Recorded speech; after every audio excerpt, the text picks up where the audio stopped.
बहुत समय पहले की बात है। हाजीपुर नाम के गांव में ढिल्लू नाम का एक लड़का रहता था। उसका नाम ही उसकी प्रवृत्ति को दर्शाता था। वो बिल्कुल ढीला और कामचोर था और उसे केवल आराम करना पसंद था। वो दिन भर या तो सोता रहता या फिर इधर उधर आवारागर्दी करता था।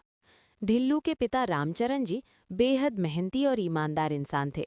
उसकी माँ बचपन में ही उसे छोड़कर चली गई थी। तब से उसके पिता ने ही उसकी देखभाल करके उसे बड़ा किया था। लेकिन बेटे की ऐसी आदतों ने उन्हें अंदर तक तोड़ दिया था। ये लड़का मेरी मेहनत की कमाई का मोल नहीं समझता। मैंने इसे कितनी बार समझाया लेकिन सब बेकार। अरे नालायक उठ, जब देखो सोता रहता है। अरे पिताजी, मैं सो नहीं रहा, बस ऐसे ही लेटा था। बेटा, जीवन आराम करना के लिए नहीं है। मेहनत करने से ही सुख और सम्मान मिलता है। अगर तुम ऐसे ही रहोगे तो आगे क्या करोगे? अरे पिताजी, इतनी चिंता मत किया करो। मैं तो अपनी जिंदगी मस्त तरीके से जीऊंगा। उन्होंने ढिल्लू को कई बार समझाया, लेकिन ढिल्लू पर इसका कोई असर नहीं हुआ। इसलिए रामचरण की आंखों में चिंता और निराशा झलकती थी। अरे भाई रामचरण, क्या हुआ? इतने परेशान क्यों हो? क्या बताऊं रमेश, मेरा लड़का तो मेरी बात सुनता ही नहीं है। हर वक्त सोता रहता है या फिर आवारागर्दी करता रहता है। मैं तो परेशान हो गया हूं। ऐसे कब तक चलेगा?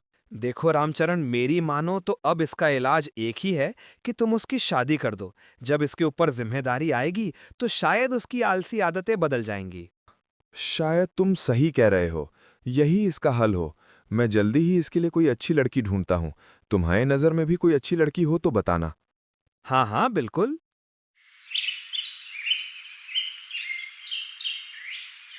कुछ ही दिनों में रामचरण जी ने ममता नाम की लड़की से ढिल्लू की शादी कर दी। ममता बहुत ही सुंदर और मेहनती लड़की थी।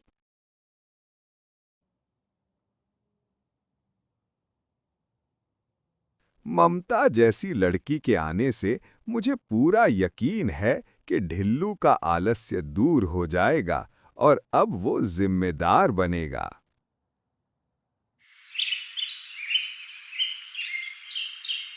शादी के बाद भी ढिल्लू की आदत नहीं बदली, बल्कि वो पहले से भी अधिक आलसी हो गया था।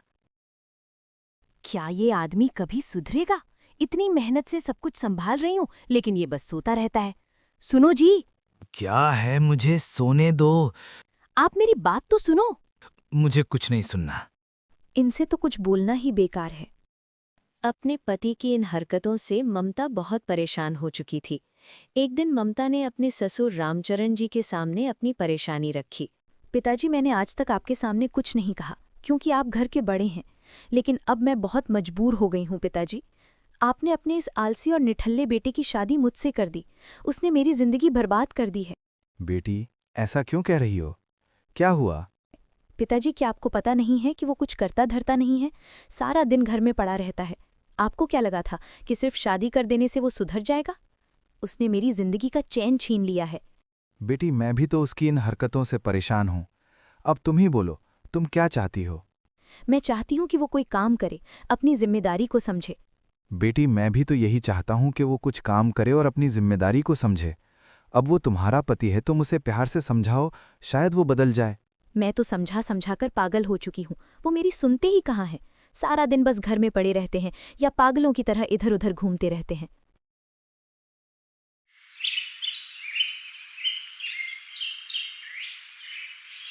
दिन बीतते गए, लेकिन हालात और खराब होते गए। कुछ दिनों बाद रामचरण जी का देहांत हो गया। उनके जाने के बाद ढिल्लू को और भी छूट मिल गई, क्योंकि अब उसे कोई कुछ कहने वाला नहीं था। एक दिन ढिल्लू खाट पर लेटा हुआ आराम कर रहा था।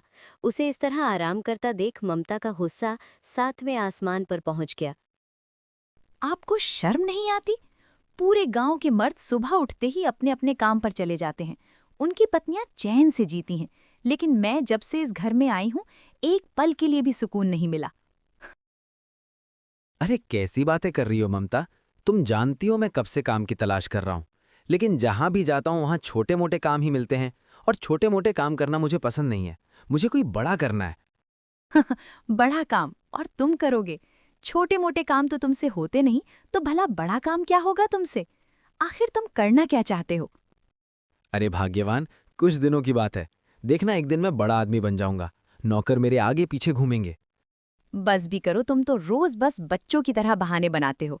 तुम मेरे पति हो, लेकिन पति वाली कोई बात है ही नहीं तुम में। अरे क्यों मुझे बच्चों की तरह डांट रही हो? मैं तुम्हारा पति हूं, तुम्हें मेरी इज्जत करनी चाहिए। इज्जत? इज्जत उसकी होती है जो घर में कुछ पैसे कमा कर लाए। जो आदमी अपने परिवार का पेट नहीं पाल सकता, उसकी इज्जत कौन करेगा? अरे भाग्यवान, इतना गुस्सा करना अच्छी बात नहीं है। ठीक है, मत करो मेरी इज्जत, जो मन में आए कहती रहो, लेकिन एक काम तो कर दो। मुझे बहुत भूख लग रही है, जरा 2 रोटी बना दो। तुम्हें खाना मांगते हुए शर्म नहीं आती? 2 दिन से घर में अनाज का एक दाना तक नहीं है। बताओ खाना कहाँ से बनाऊं? लेकिन तुम्हें किसी बात से फर्क ही नहीं पड़ता। अगर तुम्हारे अंदर जरा भी शर्म बची है तो जाओ और कुछ काम करो, ताकि शाम तक हमारे घर का चूल्हा जल सके।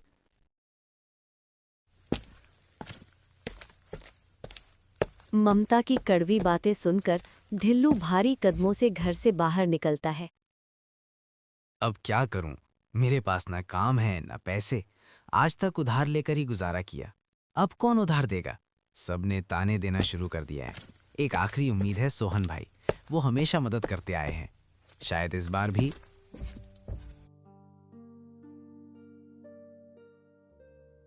भाई कैसे हो?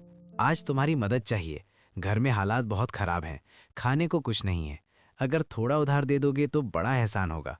वादा करता हूं अगले हफ्ते लौटा दूंगा। ढिल्लू, मैंने तुम्हारी पहले भी कितनी बार मदद की है, लेकिन तुमने कभी वापस करने की कोशिश तक नहीं की। पूरे गांव में ऐसा कौन है जिससे तुमने उधार ना लिया हो? भाई इस बार सच में हालात बहुत खराब हैं। ममता ताने दे रही है। प्लीज इस बार मदद कर दो। बातें बनाना तो तुम अच्छे से जानते हो ढिल्लू, पर कब तक दूसरों के भरोसे जिंदा रहोगे? कभी खुद के पैरों पर खड़े होने के बारे में सोचो। देखो भाई, मैं यहाँ ज्ञान सुनने नहीं आया। अगर पैसे हैं तो दे दो, वरना मत दो, मैं खुद संभाल लूंगा। ढिल्लू की ये बेपरवाह बात सुनकर सोहन का गुस्सा फूट पड़ता है। देखो भाई, मेरे पास पैसे तो हैं, लेकिन मैं तुम्हें नहीं दूंगा, क्योंकि तुम एक नंबर के मक्कार और धोखेबाज इंसान हो। पैसे लेकर लौटाने का नाम भी नहीं लेते। तुम्हारे जैसे लोगों की मदद करना बेकार है। सोहन के ताने सुनकर ढिल्लू अपने घर की ओर बढ़ा, लेकिन कदम भारी थे।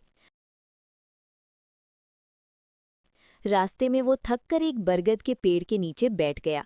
अभी वो अपने हालात पर सोच ही रहा था कि दूर से गांव का मुखिया अपने 2 साथियों के साथ डंडा लिए उसकी ओर आते हुए दिखा।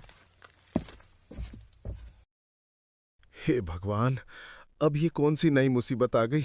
ये मुखिया जी तो मुझे देखते ही पैसों की मांग करेंगे। अब मैं क्या जवाब दूं? बहुत हो गया ढिल्लू, तूने मुझे कब से बेवकूफ बना रखा है। तुझे अपनी चालाकियों और झूठे वादों का हिसाब देना ही होगा। इस बार तेरी कोई बहानेबाजी नहीं चलेगी। आज मैं तुझसे अपने पैसे वापस लेकर ही जाऊंगा। मुखिया जी, मेरी बात सुनिए। इस वक्त मेरी हालत बहुत खराब है। घर में खाने को कुछ नहीं है। बस थोड़ा और समय दीजिए। मैं वादा करता हूं कि आपकी एक एक पाई लौटा दूंगा। अगर तुझे पैसे देने होते तो तू कब का चुका देता। तुझसे बड़ा कामचोर और धोखेबाज मैंने नहीं देखा। अरे तुझे तो धरती का बोझ कहना चाहिए। तूने तो अपने पिताजी की भी कभी कदर नहीं की। बेचारे इतने अच्छे और सच्चे इंसान थे, जो बस तेरी इस कामचोरी की चिंता में चल बसे। मुखिया जी, एक आखिरी मौका दे दीजिए। मैं सच में वादा करता हूं, 1 महीने के अंदर सारे पैसे लौटा दूंगा। देखते क्या हो, इसे मारो। तब तक मारो जब तक इसे अपनी औकात याद ना आ जाए। अब ये किसी से उधार लेने की हिम्मत नहीं करेगा। मुखिया की कड़वी बातें सुनकर ढिल्लू समझ गया कि वो आज बचने वाला नहीं। मुखिया के साथी ढिल्लू को मारने ही वाले थे कि अचानक ममता वहां पहुंच जाती है। मुखिया जी, इन्हें छोड़ दीजिए। मैं आपसे वादा करती हूँ कि ये आपका पैसा लौटा देंगे। कृपया इन्हें मत मारिए। ममता, सिर्फ तुम्हारी बात का मान रखकर मैं इसे आज छोड़ रहा हूं। लेकिन सुन लो, अगर इसने 1 महीने के अंदर मेरे पैसे नहीं लौटाए तो अगली बार इसका वो हाल करूंगा जो ये जिंदगी भर याद रखेगा। कब तक मैं तुम्हें पिटने से बचाती रहूंगी? अगर तुमने 1 महीने के अंदर पैसे नहीं लौटाए तो मुखिया तुम्हारी हड्डी पसली तोड़ कर रख देगा। ममता सही कह रही है। अगर मैंने पैसे नहीं लौटाए तो मेरी हालत बुरी हो जाएगी। लेकिन पैसे कहाँ से लाऊं? हाँ, एक काम कर सकता हूं। हमारे पास 2 बैल हैं। मैं एक बैल मुखिया जी को दे देता हूं। इस तरह मैं उनसे थोड़ी मोहलत ले सकता हूं।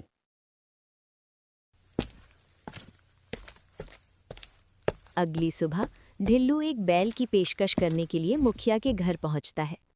मुखिया जी, मैं अभी आपके पैसे नहीं लौटा सकता क्योंकि मेरे पास पैसे नहीं हैं, लेकिन मेरे पास 2 बैल हैं जिसमें से एक मैं आपको देने आया हूं। जब मेरे पास पैसे होंगे तो मैं अपना बैल वापस ले जाऊंगा। अरे वाह, आज तूने काम की बात की है। मुझे तेरी ये बात पसंद आई। तू ये बैल यहीं छोड़ दे।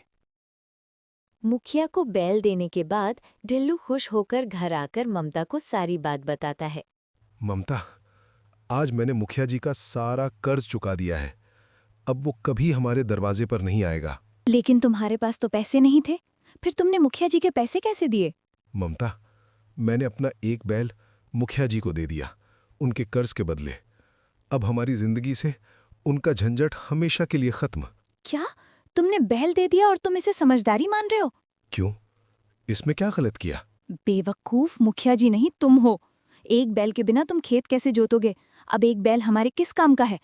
हे ईश्वर, मेरी तो किस्मत ही फूट गई। ऐसा निकम्मा और मूर्ख पति मिला है। अब मैं क्या करूं ममता, मुझसे बहुत बड़ी गलती हो गई।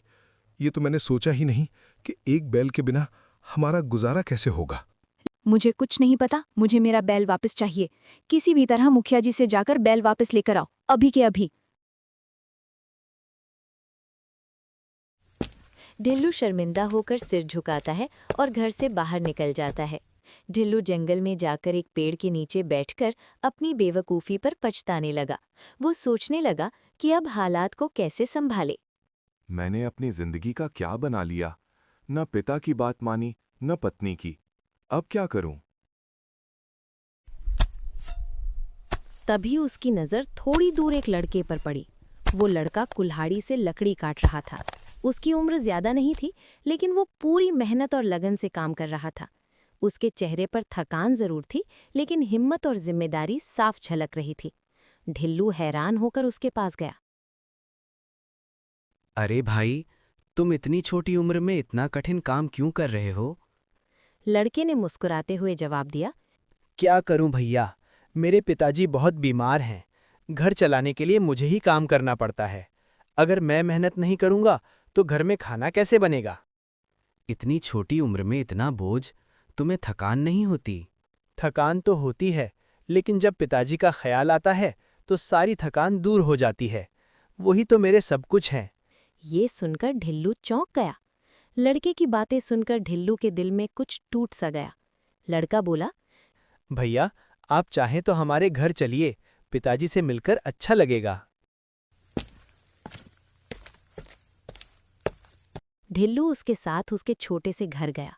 वहां एक बूढ़ा व्यक्ति खाट पर लेटा हुआ था। लड़का तुरंत उनके पास गया, पानी पिलाया और बड़े प्यार से उनका हाल पूछा। ये सब देखकर ढिल्लू की आंखें भर आईं। वो मन ही मन सोचने लगा, एक मैं था जिसने अपने पिता की कभी कद्र नहीं की, और एक ये छोटा सा बच्चा है जो अपने बीमार पिता के लिए इतना कुछ कर रहा है। मैंने बहुत बड़ी गलती कर दी। उसे अपने पिता रामचरण जी की बातें याद आने लगी।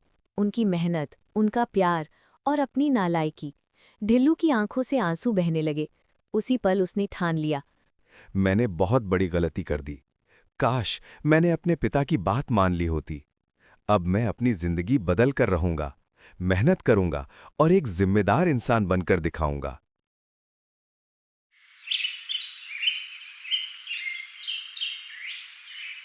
अगली सुबह ढिल्लू सीधे मुखिया के पास गया। मुखिया जी, मैंने बहुत गलतियां की हैं, लेकिन अब मैं बदलना चाहता हूं। मुझे थोड़ा समय दीजिए, मैं मेहनत करके आपका सारा कर्ज चुका दूंगा। बस मुझे मेरा बैल दे दीजिए ताकि मैं खेत में काम कर सकूं। उसकी सच्चाई देखकर मुखिया भी नरम पड़ गया और उसे एक मौका दे दिया। इसके बाद ढिल्लू ने दिन रात मेहनत करना शुरू कर दिया। वो खेतों में काम करता, लकड़ी काटता और छोटे मोटे काम भी करने लगा। धीरे धीरे उसकी मेहनत रंग लाने लगी। कुछ महीनों में उसने अपना कर्ज भी चुका दिया और अपना बैल भी वापस ले आया। अब ढिल्लू पहले जैसा आलसी नहीं रहा था। वो एक मेहनती और जिम्मेदार किसान बन चुका था। ममता भी अब खुश थी और उसे अपने पति पर गर्व होने लगा।